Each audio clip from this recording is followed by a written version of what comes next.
እዝነቱ ሁሉን ነገር ያዳረሰች ሆኖ ጌታ ያዝንልሃል ለፍጥረታቱ ያዘንክ ጊዜ ማለትን ያስይዛል። አላሁ ዐዘ ወጀል የሰው ልጅ ከፍጥረታቱ ሁሉ የከበረ ከፍጥረታቱ ሁሉ ሊላቅ የሚገባ መሆኑን በተደጋጋሚ ነሶች ይገልጻል። ቢስሚላሂ ራህማኒ ራሂም አልሐምዱሊላሂ ረቢል ዓለሚን አርራህማኒ ራሂም ማሊኪ የውሚዲን። ክቡራን የአፍሪካ ቲቪ ተመልካቾቻችን ስለ አላህ ሱብሓነሁ ወተዓላ አዛኝነት፣ ሩህሩህነት እያየን በባለፉት ፕሮግራሞቻችን አሳልፈናል። ዛሬ ደግሞ እንድናነሳ ርዕስ አድርገን ያዝነው የአላህ ሱብሓነሁ ወተዓላ እዝነት ሰፊ መሆኑን አይተናል። ለመሆኑ የአላህ ሱብሓነሁ ወተዓላ እዝነትን የሚነፈጉ ሰዎች ሳሉ እኛስ ይበልጥ የአላህ እዝነት እንዲሸፍነን ምን ተጨማሪ ነገር እንስራ በሚለው ነገር ከሼኻችን ከሼኽ ኑረላህ ሐሚዲን ጋር ቆይታ እናደርጋለን። ሰላም አለይኩም ወራህመቱላሂ ወበረካቱ። ሼኽ ወአለይኩም ሰላም ወራህመቱላሂ ወበረካቱ። እንግዲህ በባለፉት ተከታታይ ፕሮግራሞቻችን ከአራት ሳምንታት ፕሮግራሞች ባልተናነሰ የአላህ ሱብሓነሁ ወተዓላ እዝነት እጅግ ሰፊ እንደሆነ ተነጋግረናል። ነገር ግን ይህንን ሰፊ እዝነት ቁጣውን ያሸነፈችውን እዝነት የሚነፈጉ ሰዎች አሉ። ወላሂ መሕሩም ማለት በጣም የተነፈገ ማለት ይህ ሰው ነው ብዬ ነው የማስበው። ይህን ሰፊ እዝነት መካከል ትንሽ እንኳን ያላገኘ ሰው አይደል ምን ያክል አላህ ቢጠላውና ምን ያክል አይነት ወንጀል ቢሰራ ነው የሚል ሐሳብ ሁሉ ያቃጭልብኛል። አንዱን ባለፈው አንስተነዋል። እሱም በሰዎች ማንነት ውስጥ ጣልቃ ገብቶ የአላህ ስራ ላይ ጣልቃ ገብቶ አላህ አይምርህም አንተም የጀሃነም ነህ ብሎ ወስዶ እዛ የማሊክን ስራ ካሰራው የሚል ሰው እሱ አላህ እዝነትን የሚነፈግ ነው ብለናል። ሌሎችስ አሉ የሚለውን እስኪ እንጥቀስ።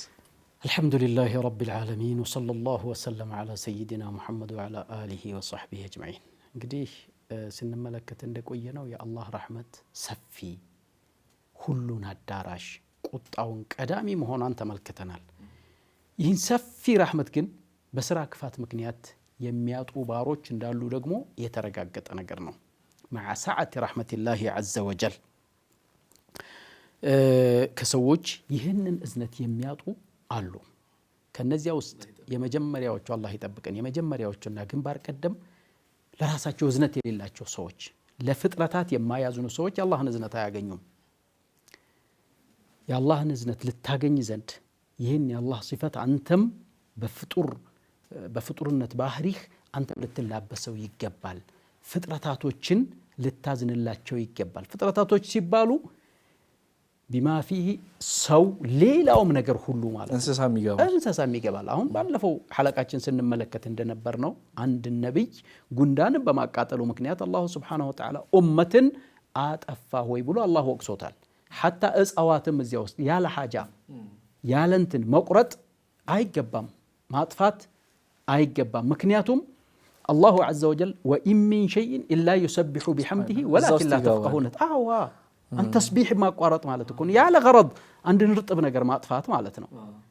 ገረድ ካለህ መንገድ ለማስፋት ቤት ለመስራት የመሳሰሉ ሐጃው ማጎዶ ለማድረግ ያ ይቻላል። ግን ያለ ምንም ገረድ ብድግ ብለህ አንድን ነገር ማጥፋት ከዚያ ውስጥ ይገባል። ምክንያቱም ማንኛውም ነገር ተስቢሕ የሚያደርግ ቢሆን እንጂ የለም ብለዋል። አላህን ይቀድሳል። እና የመጀመሪያው እዝነት የሌላቸው ይህም በተመለከተ አቢ ሁረይራ ያስተላለፉልን ሐዲስ አለ። አቅራዕ ብኑ ሐቢስ የሚባል አንድ ሰው እንግዲህ ከዓረቦች ትልልቅ ሰው ከሚባሉት አንድ ሰው ነቢያችን ዘንድ ነበር። ነቢያችን ዓለይሂ ሰላቱ ወሰላም የልጅ ልጃቸው የፋጢመቱ ቢንቱ ረሱሊላህ ረዲየላሁ ዐንሃ የዓሊይ ብኑ አቢ ጣሊብ ልጅ ሐሰን የሚባለው አጠገባቸው መጣና ቅፍ አድርገው ሳም አደረጉት። እሱ ደግሞ ተገርሞ እንግዲህ እንደ ጀግንነት እንደ ጀብዱነት ሊቆጥሩት ይችላሉ እነሱ እንዴ ደግሞ ልጅ ይስማሉ እንዴ እኔ 10 ልጆች አሉኝ አንዱንም ስም ያላቅም አላቸው።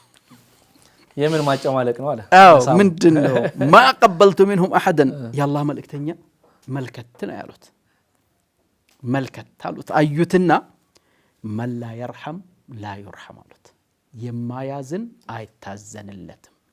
ይሄ ዝም ብዬ ስረዳው እኔ በራስ ያረዳድ ብዙ መልእክት ነው ያለው። መላ يرحم الناس لا يرحمه الناس ነው አንደኛው።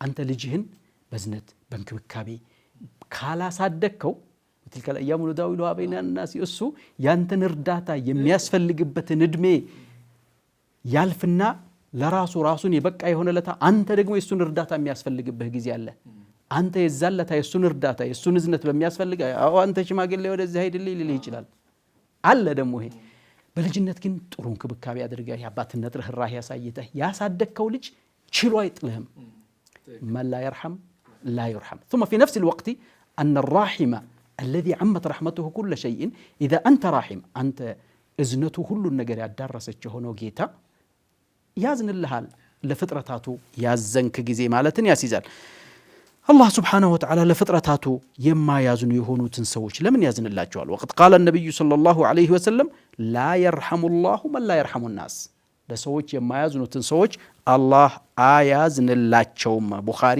ሙስሊም የዘገቡት ሐዲስ ነው ሌላው አሁንም የአላህ እዝነት ላዛኞች እንጂ አይደርስም ከአላህ እዝነት ይከለከላሉ የተባሉት የመጀመሪያው እንግዲህ የማያዝን ሰው የአላህን እዝነት አያገኝም ሁለተኛው ደግሞ ሰዎችን ያለ ተገቢው የሚያሰቃይ የሚቀጣ ማለት ነው የሚቀጣ ቅጣት አግባብ አለው በትንሽ በትልቁ ውሃ ተደፋ ብሎ ሰዎችን የሚያሰቃይ የአላህን እዝነት አያገኝም ይሄን በተመለከተ ደግሞ አብዱላህ ኢብኑ መስዑድ ረዲየላሁ ዐንሁ ያስተላለፉልን ሐዲስ አለ አብዱላህ ኢብኑ መስዑድ አንድ አገልጋይ ነበረኝ ባሪያን በለው አንድ ቀን ስገርፈው ነብያችን መጡ አሉ አሁን اعلم يا ابا مسعود ابي مسعود البدري ليس عبد الله بن مسعود عبد الله بن مسعود ابي مسعود البدري رضي الله عنه عند አገልጋይ ባሪያ ነበረኝና ስገርፈው ነብያችን መጡ አሉ አንተ ابا مسعود ሆይ እወቅ አሉኝ አሉ ان الله اقدر عليك منك على هذا الغلام الله እኮ ካንተ የበለጠ ይሄን ጉላም እሱ የሚችለው እሱ ነው ሊያስተካክለው የሚችለው ለሱ ሰጥ ነው ሲሉኝ ጊዜ ካሁን በኋላ አንድንም ባሪያ በፍጹም አልመታም የአላህ መልእክተኛ እንዲህ ባሪያን መምታት ባሪያን መግረፍ ላስተካክል ብሎ እንትን እርምጃ መውሰድ ተገቢ ካልሆነ አንድንም ባሪያ አልመታም ብዬ ቃል ገባሁላቸውና ተውኩት ይላል በሌላ ዘገባ ደግሞ فقلت يا رسول الله هو حر لوجه الله እንደው ለአላህ ብዬ ነፃ አውጥቼዋለሁኝ አልኳቸው አለ ያኔ ምን አሉኝ አላህ መልእክተኛ اما لو لم تفعل للفحتك النار او لمستك እወቅ አንተ ይሄንን ባታደርግ ኑሮ ይሄን ባሪያ በዚህ መልኩ አሰቃይተው እንደገና ዛሬ ጥፋት መሆኑን ስታውቅ ሁር ባታወጣው ኑሮ እሳት ትገሸልጥህ ነበር ወይም እሳት በነካችህ ነበር አሉኝ ይላል ስለዚህ ያላግባቡ ሰዎችን የሚቀጡ የሆኑ ሰዎችም የአላህ ረህመት ከሚከለክሉት ሁለተኛ ቁጥር ላይ የሚቀመጡት ናቸው ማለት ነው ጀዛኩሙላሁ ኸይራን ሼክ እዚህ ጋር والله في الحقيقه በተለያዩ ሶሻል ሚዲያዎችም ሊሆን ይችላል በተለያዩ መልኩ እንደው ይሄን ሐዲስ እኮ ካነሱ ሲያነሱት አሁን ይሄ ሰው ይሄ የገረፈውን ሰው በጊዜው በነበረው ሸሪዓዊም በሆነው አካሄድና ዓለም አቀፍ በሆነው ስርዓት መሰረት ይሄን ባሪያ መሸጥ ይችላል መግዛት ይችላል በእጁ ቁጥጥር ስር ያለ ሰው ነው ከዛም ጋር ግን እሱን በመደብደቡ እሳት ትገባለህ ተባለ ዛሬ ላይ በተለያዩ ሶሻል ሚዲያዎች የሚለቀቅ እንግዲህ ህገ መንግስታችን የሚታወቅ ነው ማንኛውም ፌዴራልም ሆነ ማንኛውም ፖሊስ ሆነ ማንኛውም የደንብ አስከባሪ ሌላን አካል መደብደብ አይፈቀድለትም በህገ መንግስቱ ስለዚህ ይዞ ለሚመለከተው አካል ማቅረብ ነው ያለበት መብቱ ያድረስ ነው አንድ ፖሊስ አንድ ፌዴራል ፖሊስ አንድ እንትን ነገር ግን ያንን አርማ ተጠቅመው ዛሬ ላይ ደካሞችን የሚደበድቡ ሰዎች በራሳቸው ሙስሊም እንኳን ባይሆኑ ክርስቲያን እንኳን ቢሆን በክርስትና እምነት ሙስሊም ከሆነ ደግሞ አሁን እየቀራ ነው በእስልምናም እምነት አይፈቀድም حرام ነው ስለዚህ እንደዚህ አይነት ሰዎች ነገ አላህ ቅጣት የሚጠብቃቸዋል ዱንያ ላይ ራሱ ቅድም እንዳሉት በተመሳሳይ ሁኔታ በሌላ መንገድ ትልከል አያሙ ኑዳዊሉሃ ነው አላህ ለዋውጦት ነገሱ ደግሞ በደልና ግፍ የሚሰራበት ይሆናል ለዛ እኮ ነው አንድ ሐዲስ ላይ ነብዩ ሰለላሁ ዐለይሂ ወሰለም ان الله يعذب الذين يعذب الناس في الدنيا እነዛ ዱንያ ላይ ሰዎችን ያሰቃዩና ይቀጡ የነበሩ ሰዎች አላህ Subhanahu Wa Ta'ala ይቀጣቸዋል ያ ሐዲስ እስኪ ኡስታዝ ያስታውሱኛል ሁለት ሰዎች ጀነትን ሽታ ያገኙ ዛሬ ላይ ግን አላያቸውም ካሉት መካከል አንደኛዋ ጸጉሯን እንደ ግመል ሻኛ አድርጋ እየተንቋለለች ወደ ጎን እየተዘነባበለች የምትሄድ ካሉ በኋላ ሁለተኞቹ ደግሞ ልክ እንደ ናሱን في ايديهم سياط كاذناب البقر ሱብሃንአላህ ልክ እንደ ከብት ጭራ የሚያካክሉ ዱላ ይዘው አለንጋ ይዘው ሰዎችን በሱ የሚገርፉና የሚደበደቡ ሰዎች አሉ። ዛሬ ላይ በዙልም ያቺን የከብት ጭራ የምታክል ዱላ ይዘው በትናንሽ ምክንያቶች ሰዎችን የሚደበድቡ የህግ አካላቶች ህጉ ሳይፈቅድላቸው እንደዛ የሚያደርጉ አካላቶች ነገ አላህ Subhanahu Wa Ta'ala ጋር የጀነትን ሽታም እንደማያገኙ ይሄን ፕሮግራም የሚያዩ ከሆነ እንዲያስታውሱ ብዬ ነው። ሌላ ሶስተኛው እስኪ ምንድነው የአላህ እዝነትን እንድናጣ ምክንያት ሊሆነን የሚችለው? እዚያ ከመሻገራችን በፊት አላሁ ዐዘ ወጀል የሰው ልጅ ከፍጥረታቱ ሁሉ የከበረ ከፍጥረታቱ ሁሉ ሊላቅ የሚገባ መሆኑን በተደጋጋሚ ነሶች ይገልጻል። ከዚያ ውስጥ ዋነኛው አንተ እዚያ ለኛ አሁን እያወራህ ያለ መደብደብ፣ መዋረድ፣ ዝቅ መደረግ አመለካከቱን መሰረት አድርጎ እንትኑን ያኒ መዳኘት ባለብህ መልኩ ትዳኛለህ። ጥፋት ደግሞ እያንዳንዱ ጥፋት የራሱ የሆነ በሐጅሙ በቀድሩ ተገቢ የሆነ የቅጣት አይነቶችን ሸሪዓው ደንግጓል። ከዚያ ተራምደህ ግን አንተ ያንተን ስሜት እያስተናገድክ ሰዎችን ማሰቃየት የማይፈቀድ እና ሰው ከፍጥረታቱ ሁሉ የተከበረ መሆኑን የሚያመለክተው አያት ነው። ትዝ ያለኝ ወለቀድ ከረምና በኒ አደም ይላል። የሰው ልጅ እኮ አክብረነዋል ይላል። ከሰውነት ክፍሎቹ ደግሞ ፊቱ በጣም የተከበረ ነው፣ ወደ አላህ የሚዞርበት ፊትን አትምቱ ይላል። እና እንዲህ አይነት ነገሮች የሰው ልጅ እጅግ በጣም ክብሩ የተጠበቀ ነው። ሰው የሆነ ሰው ሰውን ማዋረድ የለበትም ማለት ነው። ዳኛ ሆነ፣ ፖሊስ ሆነ፣ ጂኒ ሆነ። ትክክል ሐቅ ነው ኡስታዝ። ፊት ብዙ ሰው ደግሞ የሚቀነው ፊት ነው የሚቀነው የአላህን እዝነት የሚያሳጡን ይህን ሰፊ የሆነውን እዝነቱን ቁጣውን የቀደመች የሆነችውን እዝነቱ የሚያሳጣ የሆነው ምንድን ምክንያቶች ናቸው የሚለውን ሰዎችን ማሰቃየት፣ መቅጣት፣ ዛሬ ላይ ሀያል ነኝ እጄ ላይ ዱላ አለ ብሎ ደካሞችን መግረፍና ማሰቃየት፣ ከሱ በላይ ደግሞ የሀያሎች ሀያል የንጉሶች ንጉስ ስላለ የሱ ኩሩነቱን አንድ ሰው ሲገዳደረው አላህ አይወድምና እዝነቱን ነጥቆ ነገ ቅጣት እንደሚቀጣው በዱንያም በአኺራ እንደማያዋርደው ሼኻችን ጠቅሰውታል። ሰዎች የማያዝን ሰው አላህም አያዝንለትም ብለዋል ነብዩ ሰለላሁ ዐለይሂ ወሰለም የሚለውንም አይተናል። ሌላ ምን ምክንያት አለ የአላህን እዝነት ሊነፍገን የሚችል እንድንጠነቅቀው ብዬ ነበረ ከእረፍት የወጣ ነው። አልሐምዱሊላህ የአላህን እዝነት እንግዲህ ከሚነጥቁንና ከሚከለክሉን ነገራቶች ባለፈውም ሐለቃ ላይ ለመጥቀስ ሞክረናል። ለፍጥረታት አለማዘን ሐታ ከሰው ውጪ ያሉ ቢሆኑ ሐሸራት ነፍሳት ቢሆኑም እንኳ ማለት ነው አላህ ዐዘ ወጀል ለፍጥረታቱ የማያዝኑትን ሰዎች ይቀጣቸዋል። ይህም በተመለከተ አብዱላህ ብን ዑመር ያስተላለፉልን አንድ ሐዲስ አለ። እሱም ምን ይላል? የአላህ መልእክተኛ ዐለይሂ ሰላቱ ወሰላም አንዲት ሴት አንዲትን ድመት በማሰቃየቷ ምክንያት አስራ ሐበሰትሃ ሐታ ማተት ፈደኸለት ፊሃ ናራ ይላል። አንዲትን ድመት አሰረቻት፣ እዚያው በረሃብና በጥም እስከምትሞት ድረስ ተወቻት። በሷ ምክንያት እሳት ገባች አሉ ነቢያችን ዐለይሂ ሰላቱ ወሰላም። ምክንያቱን ሲያስቀምጡ ላ ሂየ አጥዓመትሃ ኢዝ ሂየ ሐበሰትሃ ወላ ሂየ ተረከትሃ ተእኩሉ ሚን ኸሻሽል አርዲ። ወይ አላበላቻት ባሰረቻት ጊዜ፣ ወይ ለቃት ደግሞ ከምድር ላይ ካሉ ነፍሳቶች ለቃቅማ ራሷን እንድትሸፍን አላረገቻት። በዚያ መልኩ በማሰሯ ምክንያት አላሁ ዐዘ ወጀል እሳት ውስጥ አስገባት ብለው ነቢያችን ዐለይሂ ሰላቱ ወሰላም ሌላው የአላህን ረሕመት ሊከለክሉ የአላህን እዝነት ሊከለክሉ ከሚችሉ ነገራቶችና እሳት ከሚጨምሩ ነገራቶች ውስጥ ለፍጥረታቶች፣ ለነፍሳቶች፣ ለተለያዩ ነገራቶች አለማዘን ነው።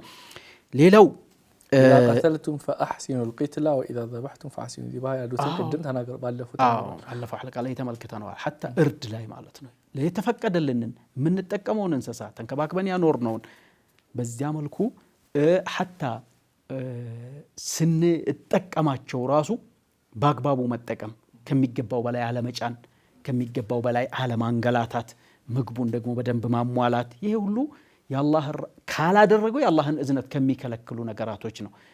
ባሮች ቢኖሩን ባሮቹን ወይም ሰራተኛ ቢኖረን ከሚችሉት በላይ አትዘዙ አሉ። ከሚችሉት በላይ ካዘዛችሁ ደግሞ እገዟቸው አሉ።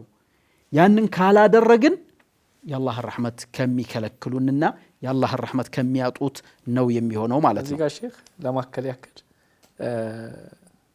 ኢነላህ ከተበል ኢሕሳን ፊ ኩል ምንድን ነው የሚለው ሐዲስ? ኢነላህ ከተበል ኢሕሳን ፊ ኩል ሸይእን አላህ በሁሉም ነገር በጎ ነገር ፈኢዛ ቀተልቱም ፈአሕሲኑል ቂትላ ሲል የዘብሑን ለእንስሶች አድርጎ የአገዳደል ራሱ አሁን የፈለገን እስልምና እኮ ወላሂ ፊል ሐቂቃ በጣም እኮ ውብነቱን የሚያሳየው ምንድን ነው? ሐታ እንኳን የሆነ ካፊር በተለያዩ አጋጣሚዎች ሙስሊሞችን በተለያየ አይነት ሙስላ አድርጎ ይሄ አፍንጫውን እየቆራረጠ ጆሮውን እየቆራረጠ ቢገድል ሙስሊሞች እንደው ከዛ በኋላ እነሱ አገር ማርከው ቢይዙት በዛው እሱ ባጠፋውና በገደለው አይነት መንገድ መገደል አለበት የለበትም በሚለው ነብዩ ሰለላሁ ዐለይሂ ወሰለም ቆራርጦ አካልን መግደል ከልክለዋልና አይፈቀድም እስከ ማለት ያደረሱ ዑለሞች አሉ። ነፍስን በአንዴ ነው ፈኢዛ ቀተልቱም ፈአሕሲኑል ቂትላ ተብሏል። በቃ በሰይፍ ወይ ደግሞ አንዴ ነፍሱን መገላገል ነው እስከ ማለት ደርሰዋልና ሐታ ወንጀለኛ የሆነ አካል ኃይለኛ ወንጀል እንኳን ቢሰራ መገደል ያለበት በመቅጫ ህጉ መሰረት በአንዴ ነፍሱ በሚጠፋበት እንጂ ሰው አሰቃይቶ መግደል እንደሚመከልከሉ ይህ ምን ያክል ፍትህ የተሞላበት መሆኑን ያሳያል። እንደ ሸሪዓ የሆነ እንትን አገዳደል የሚገደለው ዝሙት የሰራ ሰው ነው። በረጅም ነው የሚገደለው፣ በድንጋይ ተቀጥቅጦ ማለት ነው። ዝሙት የሰራ ሰው እዚያ ላይ ራሱ ወንጀል ሰርቶ አንድ ሰው እርምጃ እየተወሰደበት ተጨማሪ በስድብ በእንትን ክብሩን የሚነካ ነገር መናገር አይፈቀድም። ኻሊድ ብን ወሊድ ነው ያቺ ጋሚዲያዋ ተቀጥቅጣ ስትገደል ደሙ ተረጨበት፣ ሰደባት። ሲሰድባት እንዴት ትሰድባታለህ ብለው ነብዩ አለይሂ ሰላቱ ወሰላም ተቆጡበት። ክብሩ ሐታ እርምጃ እየተወሰደበት እንኳን ቅጣት እየተደረገ እንኳን የሰው ልጅ ክብር የተጠበቀ ነው እንኳን አልፈህ እንትን ልትልና ማለት ነው። አላ ኩሊ ሐል እዝነት የሌላቸው ሰዎች በአጠቃላይ ይሄ ምን እንደሚያመለክተው ያኒ ከበሬታ እዝነት የተሞላ መሆን አለበት ሙስሊም። ይሄንን የማይኖረው ሰው የአላህን እዝነት አያገኝም ነው ባጭሩ። ሌላው ተፈضل እሺ፣ ሌላው የአላህን እዝነት ከሚከለከሉት ሰዎች ምህረትን ከሚከለከሉ ሰዎች ብለው አቢ ሁረይራ ያስተላለፉልን ሐዲስ አንድ ሐዲስ አለ። ምን ይላሉ? يا حديث إمام مسلم يستلالفت حديث نو عن أبي هريرة رضي الله عنه أن رسول الله صلى الله عليه وسلم قال يا الله ملك تنيان دي حالو يجنة بروج سنيو كأننا حاموس كان يكفتالو تفتح أبواب الجنة يوم الاثنين ويوم الخميس النا يزيالة هاي جنة بروج تكفتو يمهرت كأن الله ሰዎችን የሚመረበት ገሌ ተመሮልሃል ይቅር ተብሎልሃል የሚል ውሳኔ የሚስተላለፍበትና መዝገቦች የሚቀርቡበት ቀን ነው። በአላህ ያላጋራ ሁሉ ምህረት የሚያገኝ ሲሆን ሁለት ሰዎች ብቻ فيغفر لكل عبد لا يشرك بالله إلا رجلا كانت بينه وبين أخيه شحناء ይላሉ። አንድ ሰው ብቻ ሲቀር እሱ ምንድነው? እሱና ወንድሙ መካከል ጸብ ያለበት የሆነ ሰው ብቻ ሲቀር። በሸሪዓት الاسلام ወንድም የሚባለው እናትህ የወለደችልህ ወይም ያጎትህ ልጅ ማለት አይደለም፣ እምነቱ የሚያገናኝህ እንጂ ማለት ነው። እና ከአንድ ወንድምህ መካከል ችግር ካለብህ የነዚህ መዝገብ መልሱ ነው የሚባለው። ኢላማታ ኢላ አን يصطلح እስከሚታረቁ ድረስ ይቅር እስከሚባባሉ ድረስ። ጸብ እዝነትን ያሳጣል ማለት ያሳጣል። እዝነትን ከሚያሳጡ ነገራቶች የሁለት ወንድማማቾች ጸብ ነው ማለት ነው። وبين أخيه شحناء فيقال أنظروا هذين حتى يصطلحا أنظروا هذين حتى يصطلحا يهنو أواج مستلالف የነዚህን መዝገብ ወደዛ ዘግዩት እስከሚታረቁ ድረስ አዘግዩት እስከሚታረቁ ድረስ ይባላል። ስለዚህ ይህን ሰፊ የሆነ ረሕመት ከሚከለክሉ ነገራቶች እስበሱ መጣላት ነው። ያ ጸብ ምክንያታዊም አይሁን ምክንያቱን አጥፋ አውፍ ተባባል ታረቅ خلاص ወንድማማችነትህን ቀጥል። አኩረፋ የምትቀመጥበት ምክንያት የለምህ ነው። ዲናዊ ምክንያትም ከሆነ ምከረው፣ መልእክቱን አስተላልፍ። ከዚያ ነገር ላይ ከተመለሰ ተመለሳለሁ፣ ወለዚህ ሰላም አለይኩም በለው ለፈው። ጀሚል እዚህ ጋር ኡስታዝ ሌላ ሳናልፍ በፊት እስካሁን እያየነው ያለነው በዚህኛው በዛሬው ፕሮግራማችን ለሰዎች ረሕማ የምናጣ ሰው አንሁን ቀጪ አንሁን የሚለው ነው። ግን ይሄ ሸሪዓ ያስቀመጠላቸው መቀጣት ያለበት አካል ካለ በመቅጫ በሸሪዓ መቅጫ ህግ መሰረት መቀጣቱ እዝነተ ቢስን አያስብልም የሚለውን ቢታከልበትና ለምሳሌ ረህማ ሲባል ለምሳሌ ካፊሮች ሲሞቱ አንዳንድ ሰው አላህ ይርሐመው አላህ ይዘንለት ብሎ ይሄን ያክል ደግሞ የሚለጥጠውም ሰው አለ ደግሞ ረህማውንና በዚህ ጉዳይ ላይ ትንሽ ቢባል ጥሩ ነው። አንድ ይሄ ነው። ሌላው እዛው ቅጣቱ ላይ ደግሞ ረህማ مقصورة بمن عبد الله عز وجل وبمن وحد الله يا الله هزنت بتلي مهرت لمن زند مجمريا لا إله إلا الله يالله صوم هنا اللبت لا إله إلا الله كليلو قرآن راسو زقتو لكم إن الله لا يغفر أن يشرك به ويغفر ما دون ذلك لمن يشاء الله من أجر لقرابت أجر للدرجلت هيكبلم مهرت ما يملكته وانجل የመጨረሻ ለሱ አጋር ማድረግ ነው ለሱ ሸሪካ ማድረግ ነው ለሱ ሸሪካ ያደረጉትማ መጀመሪያውኑ በሩ ዝግ ነው ስለዚህ አንተ ይማረው ብለህ ብትራሱ አፈህም አልፋት እንጂ ምን የተዘጋ በር እኮ ነው ተዓዲ ነው በዱዓው ስለዚህ ይሄ ተገቢ አይደለም እኔስ ትዝ ያለኝ ስታነሳው ቅጣት ሸሪዓ ያስቀመጠው አለ ለምሳሌ አሁን ረጅም አንስተን ነበር እንደገና በቂሳስ አለ የገደለ ሰው መግደል አለ እንደገና የሰረቀ ሰው እጅ መቁረጥ አለ እንዲህ አይነት እርምጃዎች ጭካኔ አይደሉም ለተቀረው ማህበረሰብ ነካል እንዲሆንና ምክር እንዲሆን የሚወሰድ እርምጃ ነው ስለዚህ እዚህ ላይ አላህ ምን ይላል ወላ ተأخذكم بهما رأفة في دين الله ይላል በአላህ ሃይማኖት ላይ አዘንኩኝ ምናምን የሚል ስሜት አይፈጠርባችሁ የአላህ ውሳኔ መሆኑንና ለተቀረው ማህበረሰብ የሚያስተካክል መሆኑ ነው ግንዛቤ ውስጥ መግባት ያለበት ይላል እንደ እስልምና በአንድ ሰው ምክንያት ማህበረሰቡ አዛም መደረግ የለበትም ስለ ቂሷስም ሲያወሳኮ ወለኩም ፊል ቂሷስ ሐያቱን ያ ኡሊል አልባብ ይላል ያኛው እየተገደለ ሌላው ግን ህይወትን ያገኛል ምክንያቱም ከገደልኩኝ እንደዚህ ነው እንደምገደለው ይላል የእሱን ሲበቀል ያኛው ጎሳ ደግሞ እንዴት ነካም ብለው እያለ የጎሳም ጭፍጭፍ ሊፈጠር ይችላል በሌላ አያት ምን ይላል መሰለህ አላህ Subhanahu Wa Ta'ala በغت احداهما على الاخرى فقاتلوا التي تبغي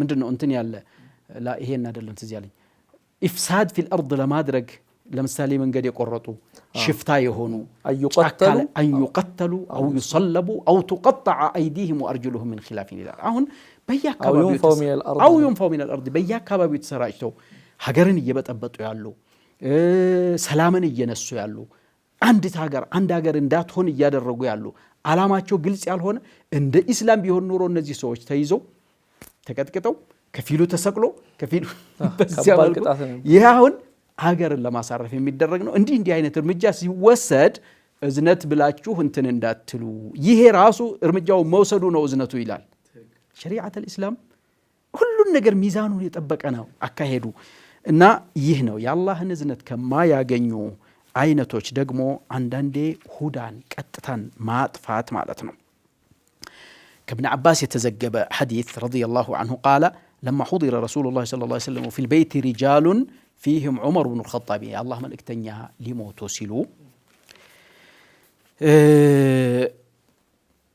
عمر بن الخطاب አጠገባቸው ነበርና ሰዎች አጠገባቸው አሉ ሐሉማ አክቱብ ለኩም ኪታበን ላ ተضሉ بعده አሉ እስኪ እንትን ስጡኝ መጽሐፊያ ነገር ልጻፍላችሁ ከሱ በኋላ ምንም ነገር የማትሳሳቱበት ይሆነንና መጥፎ ነገር ማይፈጥርባችሁ ይሆነን ውሳኔ ልጻፍላችሁ አሉ ሊሞቱ ሲሉ ማለት ነው ዑመር ብን الخطاب ان النبي صلى الله عليه وسلم قد غلب عليه الوجع يا الله መልእክተኛ በጣም በሽታው አቅቷቸዋል አሸንፏቸዋል አሉ ያ اخي ቁርአን አለኛ ውስጥ حسبنا كتاب الله ለምን እናንገላታቸዋለን ይሄ አላህ ኪታብ ይበቃናል አሉ እውነትም በቂ ነው ምክንያቱም በውስጡ ለኛ የሚጠቅም ነገር ሁሉ ተካቶበታል እኛን የሚጎዳ ነገር ሁሉ ተነግሮናል ኪታቡላህ አለ አይደል እንዴ ሲሉ فاختلف اهل البيت فاختصموا منهم من يقول قربوا يكتب لكم النبي صلى الله عليه وسلم كتابا لن تضلوا بعده ومنهم من يقول ما قال عمر بن الخطاب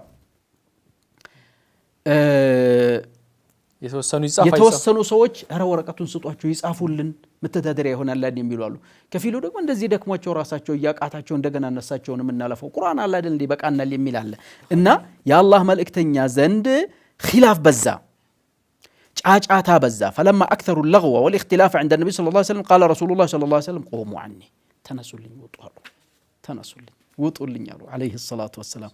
ኢብን አባስ ምን ይላል? የቁሉ ኢነ ረዝየተ ማ ሓለ በይነ ረሱሊላህ ሰለላሁ ዐለይሂ ወሰለም ወበይነ አን ዩክተበ ለሁም ዛሊከ ልኪታቡ ሚን እክትላፊሂም ወለገጢሂም። የአላህ መልእክተኛ የከለከለውና ትልቁ አደጋ የሆነው ሰዎች እዚያ እሳቸው መካከል መጨቃጨቁ ነበረ እንጂ የዑመር ሐሳብም አልነበረም ማለቱ ነው።